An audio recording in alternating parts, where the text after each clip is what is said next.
Professor Gulnaz Aybet is Head of International Relations at Bahçeşehir University in Istanbul, and she joins me now via webcam. Welcome to World News Today. What, in your view, is Turkey's priority in this very challenging situation?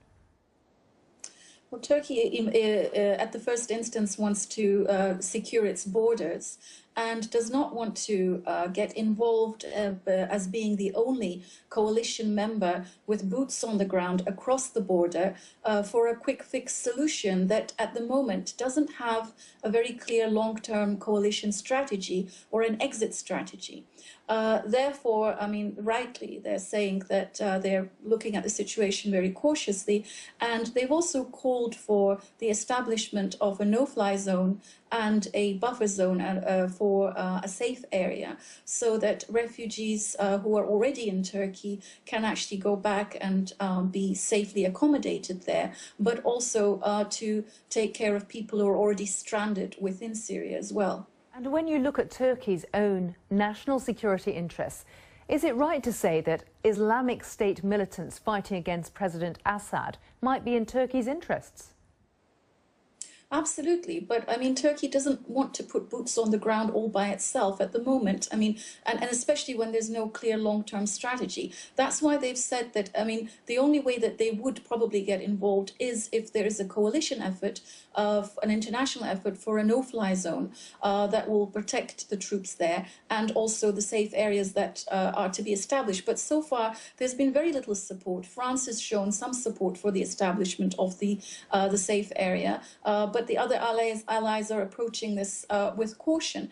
And the reason why Turkey said that if they do get involved, they would prefer to see the removal of the Assad regime and the arming of the FSA, the Free Syrian Army, because they see that as the root cause of the problem. So they're trying to look at the long-term prospects there. But there's also another tricky problem there as well, because if you're going to establish a buffer zone of any kind, Russia has already warned that it has to go through the UN. I personally can't see any other way other than a UN-authorized zone. And for that, in the short term, you would need the approval of the Assad regime. So it really is a catch-22 situation. So you're making it very clear that there is no quick solution here. And given that, do you think the majority of Turks think if Kobani falls, so be it? Well, I mean, obviously, there are lots of mixed feelings here. People, I mean, some of the Kurdish, there's been some trouble on the streets, and the Kurdish population have felt very sensitive about this. But today, the jailed leader of the PKK has called for the acceleration of the peace talks and calm. And the Kurdish political party have said they did ask people to demonstrate, but they're not for violence, because there's been looting as well and factions fighting. So I think we'll see a sort of calming down and dying down of that situation.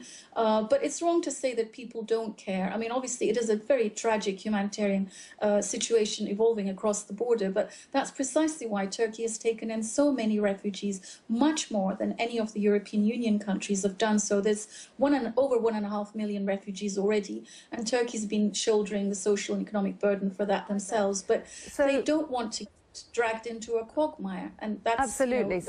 Professor Aybet, I'm not saying that Turks don't care about what's happening, but it seems to me from what you're saying that they feel this is not necessarily our fight. Yeah, at the moment, yes, because the foreign minister also said this about last week, that, if we went across the border to help, one peoples, then we'd have to do it for all of them. I mean, we saw similar things happening with the Yazidis, with also the other populations in Iraq.